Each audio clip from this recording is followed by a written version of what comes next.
two, one. Roll with your sound. Sampai 8 minutes 30 second 2 minutes.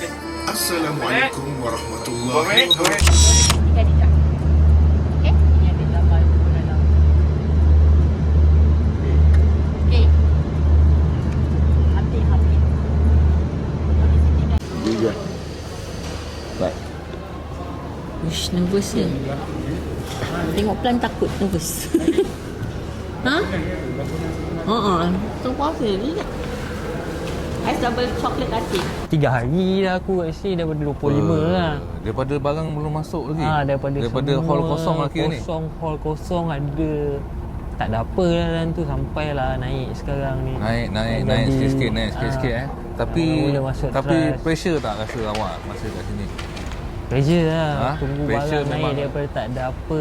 Pressure memang semua orang pressure kan Yelah, nak semua pressure. benda tu sebelum nak naik. Daripada benda tu kosong, Faham? jadilah sampai yang kita tengok sekarang ni. Betul sekarang hasil dia awak tengok sekarang macam mana awak rasa? Hasil dia puas hati lah. Memang ikut track. Sekarang ni- cepat juga lah satu hari. Sekarang ni awak rasa berapa persen lagi nak siap? Sekarang ni tak banyak lah. Dalam 30%. Tinggal finishing touch up je. Lepas tu kita dah ni. Tinggal 30 je Esok pun kita dah boleh handover lah dekat production. Besok dah handover dah. Besok dah Kira handover. 25, 26, 27, 28, 29.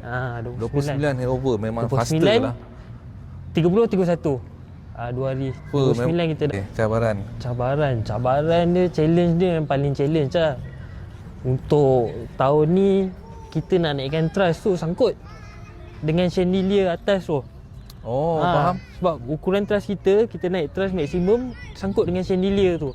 Jadi kita orang kena improvise untuk extend trusses tu, dan dalam masa sama tak boleh compromise safety untuk naik benda tu. Kira ada buat pendambahan lah ni trust. Ya, betul. Kita ada buat penambahan ke depan. Pasal chandelier kacau Chandelier tu kacau. Faham. Sebab bila memang agak mencabar tu. chandelier kacau, semua akan kacau. Set punya Betul. height kena kesangkut, dia kena potong semua. Ya, betul. Banyak kerja. Memang cabaran lah. Bila satu point tersangkut, dia akan melibatkan semua. Semua terbabit lah kira semua. Set, LED semua sangkut. Memang cabaran.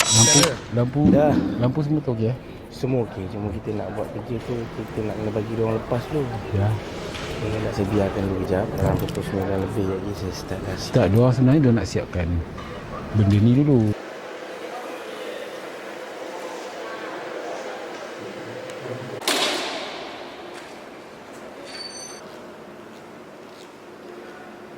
Tapi pun jadi satu majlis ilmu juga. Sampai orang belakang pun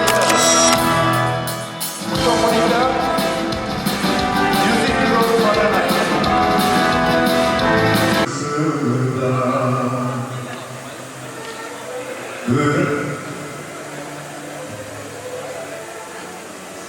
Three, four je bilik.